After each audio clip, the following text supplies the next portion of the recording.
Allô, bonjour, ou bonsoir frères et sœurs dans le Seigneur, je vous salue dans le nom puissant de notre Seigneur et Sauveur Jésus-Christ. Que Dieu soit loué pour ce grand jour. Et le Seigneur a mis dans mon cœur un grand thème que nous connaissons déjà tous. Donc, je viens aujourd'hui partager ce thème avec vous selon le message ou la leçon, les leçons qu'on peut tirer de ce thème. Ce sont les viandes sacrifiées aux idoles. C'est quoi les viandes sacrifiées aux idoles? Nous savons tous que nous avons le corps physique qui a besoin des aliments sur le plan physique et nous avons aussi également un corps spirituel. Et ceci dit, si la Bible parle des viandes sacrifiées aux idoles, c'est de la nourriture pour le corps. Et le caractère sacrifice ici intègre l'idole, intègre les divinités étrangères. Pourquoi cet enseignement? C'est pour qu'on puisse L'objectif de cet enseignement, c'est pour qu'on puisse discerner c'est quoi aujourd'hui ce qu'on appelle les viandes sacrifiées aux idoles. Parce que les viandes sacrifiées aux idoles, ce n'est pas seulement de la viande physique. Comme je parlais tantôt, il y a de la nourriture physique, il y a aussi également de la nourriture spirituelle. Et la plupart des viandes sacrifiées aux idoles que nous avons aujourd'hui, ce n'est rien d'autre que ces célébrations que nous avons au courant de l'année, les Saint-Valentin et Pâques, Noël, Nouvel An, Janus qui est adoré durant cette période. Ce sont des viandes sacrifiées aux idoles. Comme je disais tantôt, nous avons un corps spirituel et nous avons un corps physique. Donc le corps physique se nourrit de la nourriture physique et le corps spirituel se nourrit de la nourriture spirituelle. Donc quand on parle des viandes sacrifiées aux idoles, ce n'est pas forcément une viande qu'on a sacrifiée à une divinité physique et qu'on doit consommer, ou bien qu'on a appelé, ou bien que quelqu'un doit consommer. Non.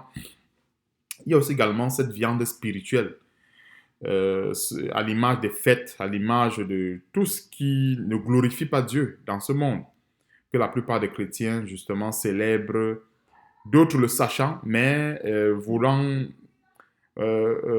voulant pas, comment dirais-je, essuyer les railleries du monde, ne voulant pas essuyer les moqueries du monde, préfèrent demeurer dans les mêmes choses, les mêmes célébrations que le monde, c'est-à-dire consommer les biens sacrifiés aux idoles avec ceux qui ne glorifient pas Dieu, tout en se trompant par des faux raisonnements, en mettant dans leur esprit que Dieu n'a rien créé, etc.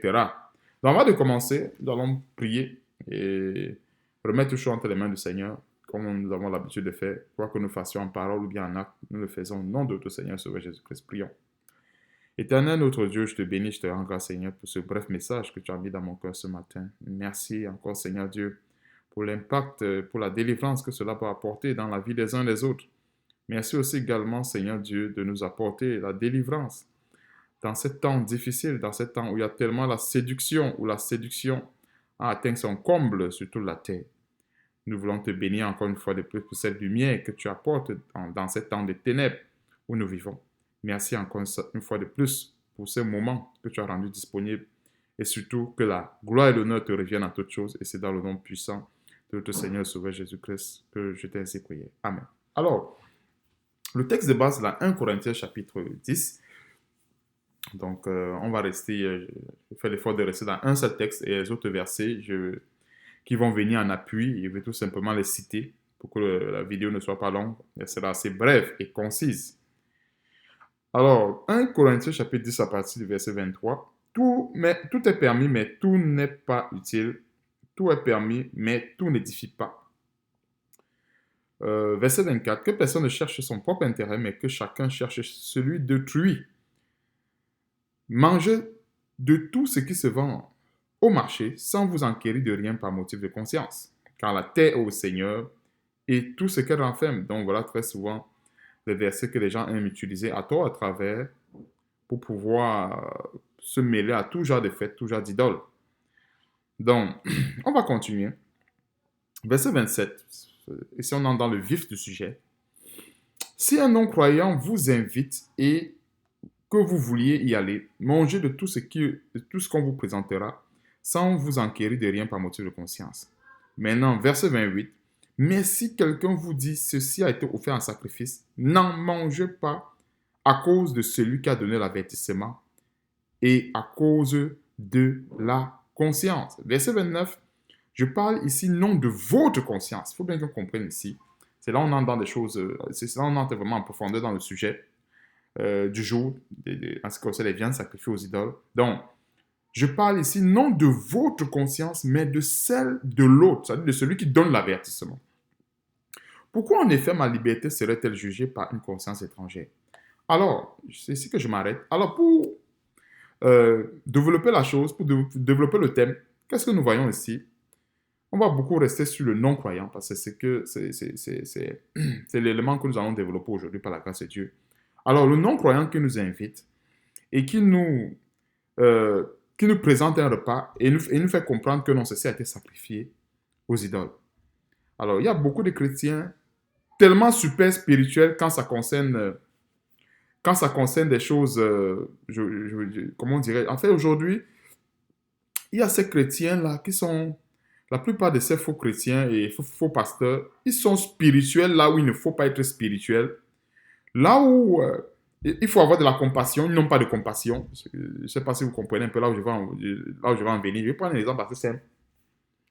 Un faux pasteur, par exemple, qui est devant une situation où, comme le scandale qui s'est passé la dernière fois, avec l'écran de téléviseur qui tombait sur les gens, il va demander aux gens de continuer de prier, alors qu'il y a des blessés, il y a des personnes qui ont des jambes cassées.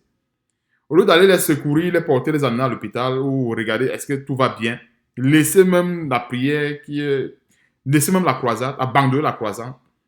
Non, ils disent que non, continuons de prier. Ok. Maintenant, là, il faut être spirituel. Maintenant, sur les viandes sacrifiées aux idoles, sur tous ces faits, quelle est l'image de ces viandes? Parce que n'oublions pas, le chrétien qui fait ces choses est en train de nourrir son âme d'une nourriture qui l'empoisonne. Parce que la nourriture n'est pas seulement physique. Parce que comme on disait tantôt, nous qui sommes spirituels, nous avons une nourriture qui est également spirituelle. Alors, celui qui consomme de cette nourriture, qui est une viande sacrifiée aux idoles, qui est l'image de la viande sacrifiée aux idoles, qui ne se trompe pas. Son âme est souillée, son âme est infectée par des esprits impurs, par des démons. Et en fait, c'est bien important qu'on le sache, parce que quand nous voyons les viandes sacrifiées aux idoles, on peut comprendre cela au premier, parce que même la connaissance de la parole de Dieu, c'est niveau par niveau. Il y avait la connaissance peut-être niveau 1, niveau 2, niveau 3. Alors, ce verset peut s'interpréter au niveau 1, c'est-à-dire la vraie viande sur le plan physique qui a été sacrifiée aux idoles. Est-ce qu'il faut la manger? Non. Mais maintenant donc, la viande qui est spirituelle, la nourriture qui est spirituelle, si elle est également sacrifiée aux idoles, c'est la même chose que celle qui a été sacrifiée physiquement. C'est pas parce qu'elle est spirituelle maintenant que ça change. Non, c'est la même chose, c'est exactement la même chose. Alors, ici, il est question de pouvoir discerner quelle est cette viande qui peut être sacrifiée aux idoles aujourd'hui de manière déguisée. Alors, quand nous voyons cette célébration de Noël, cette célébration de Pâques et tout, alors, ceux qui donnent l'avertissement, parce que s'il y a question de savoir qui donne l'avertissement, comme nous avons dans le verset, celui qui donne l'avertissement que cette viande est sacrifiée aux idoles, ce n'est pas forcément ceux qui ne célèbrent pas ces fêtes, ce n'est pas forcément ceux qui ne consomment pas spirituellement parlant cette viande. Non, c'est plutôt ceux, en fait, qui ne sont pas chrétiens, mais qui consomment cette viande. Ce sont eux qui donnent l'avertissement. Je veux bien qu'on rentre dans ce détail pour voir un peu le danger auquel plusieurs soi-disant chrétiens ou bien ces faux pasteurs s'exposent en consommant non seulement de ces viandes sacrifiées aux idoles, mais en faisant aussi également en donnant aussi également de ces viandes sacrifiées aux idoles à leurs fidèles, qu'eux ils consomment. Alors, quand nous regardons ces célébrations, la plupart des gens que nous voyons imprégnés dans ces célébrations ne sont pas des chrétiens. On est tous d'accord, ne sont pas des chrétiens. La plupart des gens qui célèbrent cela, mais à un autre niveau, c'est tous, la plupart, soit des athées, soit des sorciers, soit des satanistes, c'est tout. Mais maintenant, donc, il y a la plupart des chrétiens qui aiment bien raisonner. Et ils vont trouver bien des versets pour raisonner. En disant ceci, le diable n'a rien créé. Le diable, ça c'est très souvent les paroles qui sont très souvent entendues. Le diable n'a rien créé. Donc, ça veut dire quoi?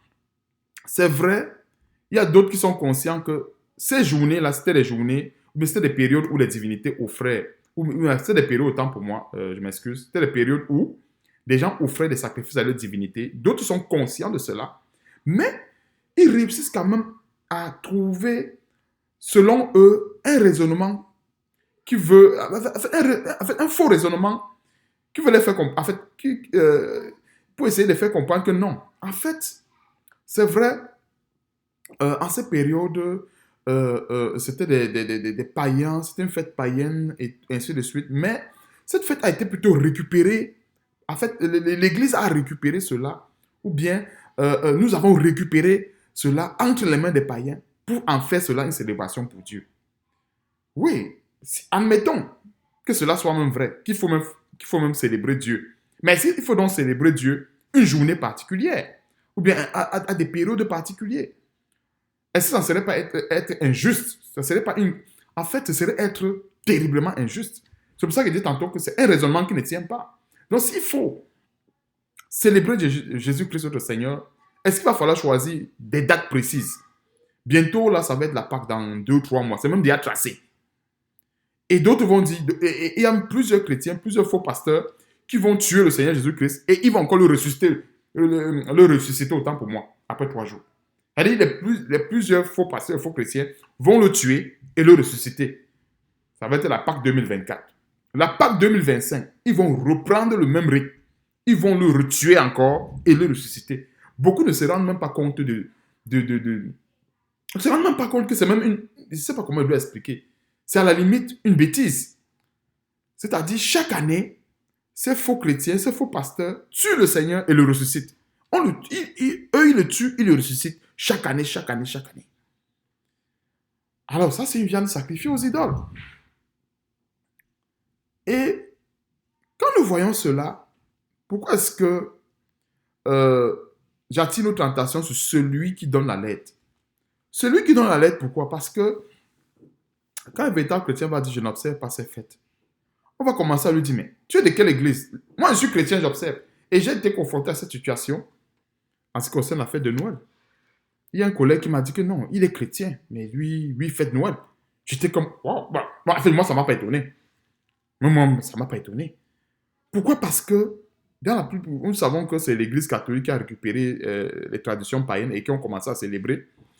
Et maintenant, les soi-disant églises réveillées et autres, qui sont même pires que les églises catholiques et autres, parce qu'en fait, ils ont aussi également récupéré toutes ces choses qu'ils ont incorporées dans leur culte. Et maintenant, c'est aussi également devenu leur affaire. Voilà un peu. Donc, en fait, ces gens-là ne savent même pas que tous ils travaillent pour Satan. Parce que une divinité païenne qui était adorée tel jour, maintenant, ils vont récupérer cela, ils ramènent chez eux, en disant que non, nous, on ramène ça comme ça parce que le diable n'a rien créé. Ça n'a pas de sens. Est-ce que maintenant, il faut aller discuter la chose des païens avec les païens parce que c'est... Non. Ce n'est pas... La guerre n'est pas physique. Dieu, par son Fils Jésus-Christ, nous a donné des choses spirituelles. Et c'est ça que nous devons aller chercher dans la parole de Dieu. Est-ce qu'il faut célébrer le Seigneur? Oui, il faut célébrer le Seigneur. L'apôtre Paul, inspiré du Saint-Esprit, dans 1 Corinthiens chapitre 5, si je ne me trompe pas, à partir du verset 7, nous donne comment est-ce qu'il faut célébrer le Seigneur. Est-ce qu'il faut célébrer le Seigneur le 24 décembre? Est-ce qu'il faut célébrer le Seigneur le 25 janvier, le 25 décembre? Est-ce qu'il faut célébrer le Seigneur le 31 décembre? Est-ce qu'il faut célébrer seulement le Seigneur à la Pâque? Bien sûr que non. Il faut célébrer le Seigneur chaque jour. Avec du levain, avec des pains sans levain, de la pureté et la vérité. Voilà comment il faut célébrer le Seigneur. Alors, tout ce que nous assistons là, chaque année ou à chaque période, et ainsi de suite, c'est tout simplement des chrétiens qui décident de manière délibérée et des faux pasteurs qui décident aussi également de manière délibérée de consommer des viandes sacrifiées aux idoles, malgré des alertes que les satanistes donnent, que les musulmans donnent, que tous ces gens qui ne craignent pas Dieu donnent. Parce qu'ils donnent des alertes. Parce que si moi, je dois célébrer quelque chose et que je vois que cette chose-là, c'est même l'affaire du sataniste, je dois m'arrêter. Je ne dois pas commencer à dire que non, je me mets avec le satanisme pour célébrer Dieu. Il n'y a aucune cohésion entre la lumière et les ténèbres. La lumière dissipe les ténèbres, un point trait. Il n'y a pas de cohésion. Donc, si moi j'aime quelque chose et que je constate que cette chose-là que j'aime, c'est même le bonbon alcoolisé. En fait, je voulais dire quoi? C'est aussi également la même chose que le sataniste, celui qui ne craint pas Dieu, aime. Je dois m'arrêter. Je dis, mais qu'est-ce qui se passe? Pourquoi est-ce que je dois me mettre sous un joug étranger avec une personne qui n'honore pas Dieu. Mais il y a souvent des soi-disant chrétiens qui se séduisent en disant que non, c'est un miracle de Dieu. Dieu permet que même les satanistes l'honorent et tout ça. Un sataniste va honorer Dieu, pourquoi? Celui qui honore Dieu, comme le Seigneur Jésus-Christ le disait, celui qui veut me suivre, qui renonce à sa vie, hein, qui renonce à lui-même et qui me suive. Il n'y a pas un autre détail. Pensons-nous que les satanistes obéissent à ce verset. S'ils obéissaient à ce verset, ils devaient renoncer au satanisme et suivre Jésus-Christ. Mais ils n'ont pas renoncé au satanisme, ils sont dans le satanisme et ils célèbrent des fêtes, ils célèbrent des choses pour honorer les dieux. Mais les soi-disant chrétiens et pasteurs aveuglés, et il n'y a même pas d'autres pasteurs, certains pasteurs ne sont même pas aveuglés parce qu'ils savent ce qu'ils font, ils servent Satan, c'est clair. Donc, la plupart des chrétiens aveuglés consomment de ces viandes sacrifiées aux idoles et ils pensent que non, c'est correct, Satan n'a rien créé, tout appartient à Dieu et tout. Comme le verset le dit, la terre au Seigneur et tout ce qu'elle renferme. Donc c'est pour dire maintenant que, ok, rentrons donc chez les marabouts, chez les rosicruciens, allons prendre les gris-gris, parce qu'ils n'ont rien créé, parce que c'est que le rosicrucien, je prends peut-être un exemple, celui qui fait le vaudou, je ne sais pas avec quoi il a confectionné sa poupée, mais la matière qu'il a utilisée, c'est une matière que Dieu a créée.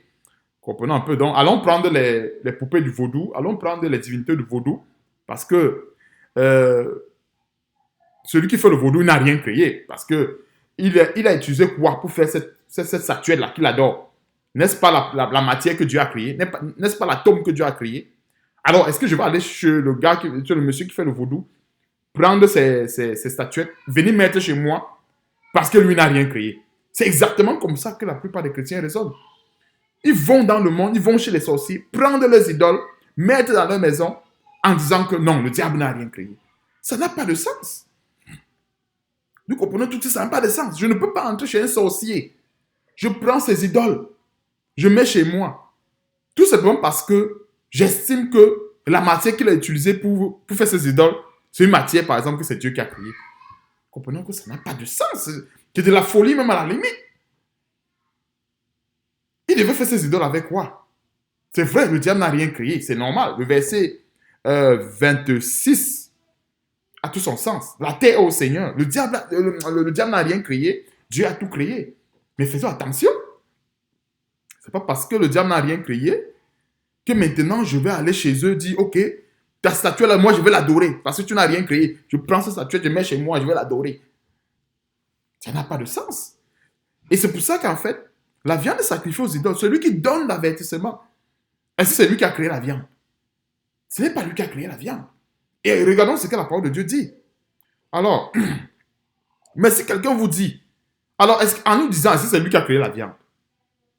Ceci a été offert en sacrifice. N'en mangez pas. Quand la Bible nous recommande de ne pas manger cela, pourquoi est-ce que je donne ceci comme complément des autres exhortations, des autres enseignements que les autres frères ont donnés?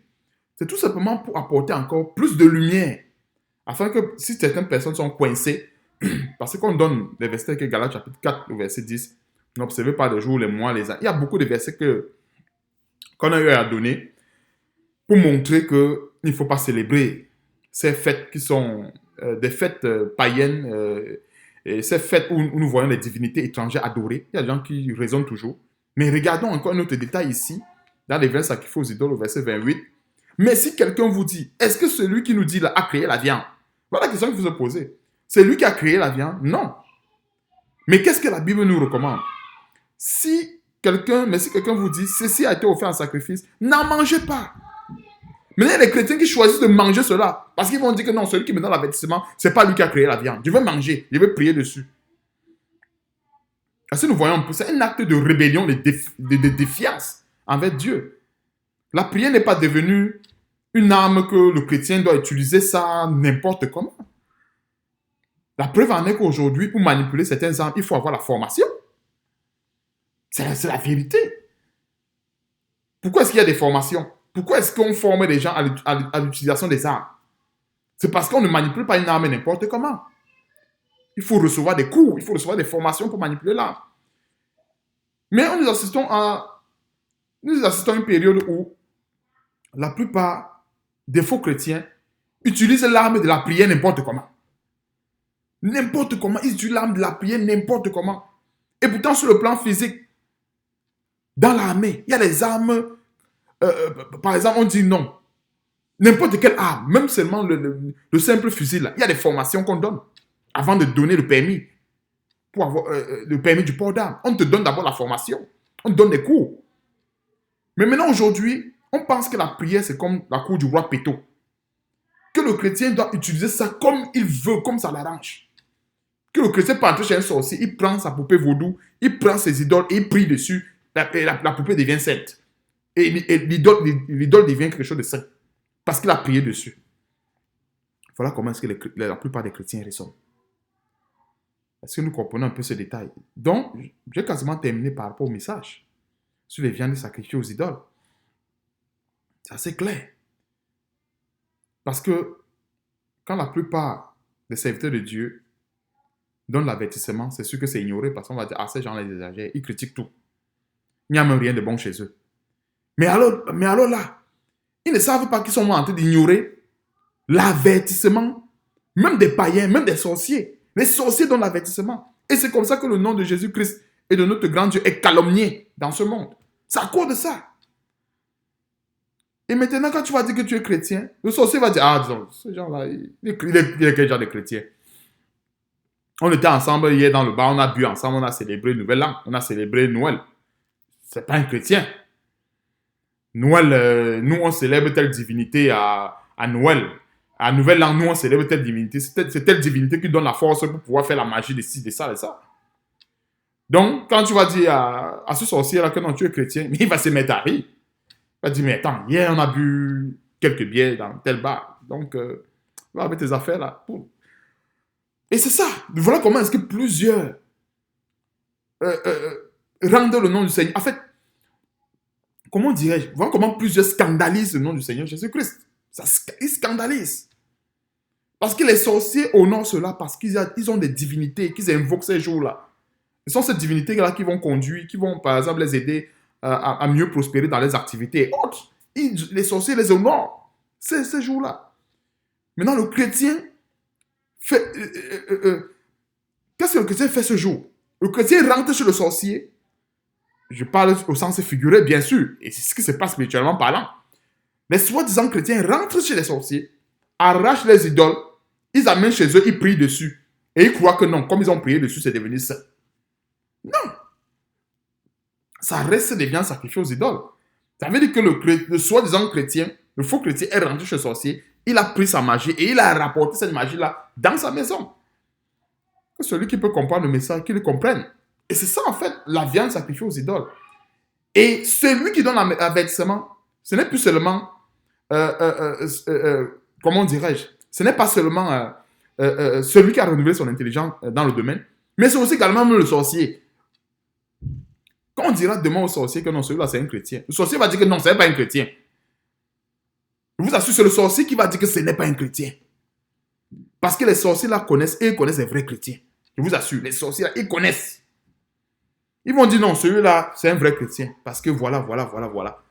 L'autre là, non, c'est pas un chrétien. N'est-ce pas, hier, j'étais avec lui. Il était même venu chez moi manger. On a crié Noël ensemble, on a crié machin. Vous pensez que ces sorciers, ils sont là. On dit que non, c'est pas un chrétien.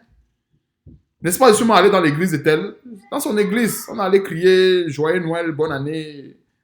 Et ce sont des chrétiens, ce ne sont pas des chrétiens. Je suis parti là-bas renforcer mes pouvoirs. Parce que quand ils arrivent dans ces églises-là, ils vont là-bas pour se cacher, pour envoûter les âmes et tout. Le pasteur se met devant. Tu vas prospérer, tu vas faire ceci, amen. Tout le monde récupère. Tu vas faire ceci, tu vas faire cela, amen, amen, amen. Il rentre là-bas étant boosté un peu. Il est arrivé là-bas peut-être avec une mission pour envoûter quelques-uns. Il est rentré de là-bas en ayant rempli sa mission. Parce que c'est clair que là où il y a la puissance de Dieu, les ténèbres ne peuvent pas résider. Donc si nous faisons quelque chose et que nous voyons comment Satan, c'est comme on dit souvent, si toi tu aimes quelque chose et que c'est là où Satan se cache, non, fuis cette chose-là. C'est clair, fuis d'abord avant de venir dire que, hey, est-ce que, pour moi, le premier réflexe, Un chrétien qui aime quelque chose que les satanistes adorent, il doit d'abord fuir ça. C'est-à-dire, il fuit d'abord avant d'aller faire des recherches dessus. Est-ce que nous voyons un peu le bon réflexe? Fuyons d'abord avant de faire les recherches. Je dis ça pourquoi? Parce que les faux chrétiens, ils ne fuient pas. Il va faire les jeûnes et prier. Prier dessus, prier dessus, prier dessus. Prier dessus, dit que non, le Seigneur va me révéler. Le Seigneur ne te révélera jamais. Jamais. Pourquoi? Parce qu'il voit que le cœur est attaché à cette chose. Or, si tu fuis d'abord et tu pas fait les recherches, là, le Seigneur peut te révéler. Il peut te révéler que non, voilà. Mais tu ne restes pas dedans, tu dis que j'attends que Dieu. Dieu n'est pas notre enfant. Dieu n'est pas notre serviteur. C'est nous qui servons Dieu. C'est nous qui courons après Dieu. Ce n'est pas Dieu qui court après nous. Donc, je ne reste pas dans la sorcellerie et je dis non, Dieu va venir me révéler. Comme si Dieu fait grâce à qui il fait grâce. Dieu peut révéler certaines choses à telle personne parce qu'il voudrait que pour telle ou telle autre chose. Il est souverain. Mais ne croyons pas que nous devons demeurer dans les abominations et que Dieu, lui, va se rabaisser pour venir se révéler à nous. Nous sommes qui? L'homme représente quoi devant Dieu? L'homme, c'est rien. Donc, c'est bien important de considérer ces alertes-là. Surtout, je précise surtout parce que beaucoup négligent les alertes des vrais serviteurs. Beaucoup négligent cela. Ils peuvent continuer à négliger. Mais qu'ils ne négligent pas cependant l'alerte que même les sorciers donnent. C'est une alerte. Et c'est ce que le verset dit. Si un non-croyant, pourquoi est-ce que le verset parle de non-croyant? Parce que Dieu sait que quand c'est le croyant, on dit que lui là, il exagère. Lui là, non, il exagère. Si un non-croyant, alors ces fêtes-là sont les non-croyants, ce sont les sorciers qui invitent le monde entier à adorer les divinités. Alors, si un non-croyant vous invite et que vous y allez, non, excusez-moi, j'ai fait, c'est plutôt, comment dirais-je, mais si quelqu'un, voilà, quelqu'un, une tierce personne, c'est au verset 28, excusez-moi, mais si quelqu'un vous dit, alors, quelqu'un qui nous dit, c'est X, Y ou Z, ça peut être un non-croyant, ça peut être même un sorcier, peu importe. Hein? Mais ce qui est sûr, ce n'est pas un croyant, parce qu'un croyant, tel que nous voyons ici, un croyant ne peut pas offrir quelque chose à un sacrifice à une divinité, non. Donc, si quelqu'un vous dit, ceci a été offert en sacrifice, n'en mangez pas. Donc, quand nous voyons le résultat, ça ne peut pas être un croyant. Vous voyez un peu. Il y a ce que j'appelle la déduction logique avec la parole de Dieu. Donc, si c'était un chrétien, on devait manger. Donc, si la Bible dit n'en mangez pas, ça veut dire que ce n'est pas un chrétien. Donc, c'est soit un païen, soit un sorcier, soit tout, sauf chrétien. Donc, verset 28. Mais si quelqu'un vous dit, ceci a été offert en sacrifice, n'en mangez pas. Donc, ça, ce qui est clair, ça ne peut pas être un croyant. Ça, c'est ce qu'on appelle la logique. En toute chose, il y a une certaine logique. Donc, quelqu'un ne va pas venir raisonner dans quelque chose qui est clair. Donc, n'en mangez pas. Donc, un sorcier nous dit, ceci a été offert en sacrifice. Il y a beaucoup de sorciers, il y a beaucoup de vidéos des sorciers qui racontent comment est-ce que ces jours-là, voilà ce qu'ils font. Ces jours-là, ils adorent tel Dieu. Ils racontent. C'est plein sur Internet. Même sur Google, il y a plein de... Tout est sur Internet aujourd'hui. C'est la grâce que nous avons. Donc, les chrétiens n'auront pas d'excuses devant le Seigneur. La plupart de ces faux pasteurs n'auront pas d'excuses. Ils n'auront pas d'excuses. Parce que l'information est aujourd'hui publique. Même les sorciers eux-mêmes tirent la sonnette d'alarme en disant que non, ces jours-là, nous invoquons tel Dieu. Ces jours-là, nous faisons ceci. Ces jours-là, nous faisons cela. Mais les faux chrétiens continuent à raisonner en disant que non, nous aussi on prie, nous aussi on fait ceci. Mais est-ce que je demande, est-ce que alors cette vidéo c'est pour dire que le chrétien ne peut plus prier ces jours? Est-ce que c'est pour dire que le chrétien ne peut plus rompre le pain ce jour? Est-ce que c'est pour dire que le chrétien ne peut plus chanter les cantiques ce jour? Ce n'est pas ce que cela veut dire.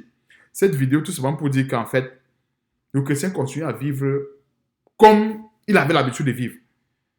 Ça veut dire que si ce jour-là, c'était un jour de cantique, de chant, de louange, tu continues à chanter ces louanges, tu continues à louer le Seigneur.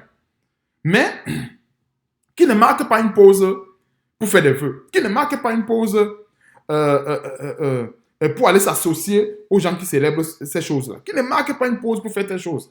Autrement dit, il sera aussi également en train de s'associer aux divinités. Là. Donc, je crois que le message a été clair. Et que la gloire revienne à notre grand Dieu et à notre Seigneur Sauveur Jésus-Christ. Donc, je vais rendre grâce au Seigneur par un mot de prière et puis plaise à Dieu à une prochaine vidéo.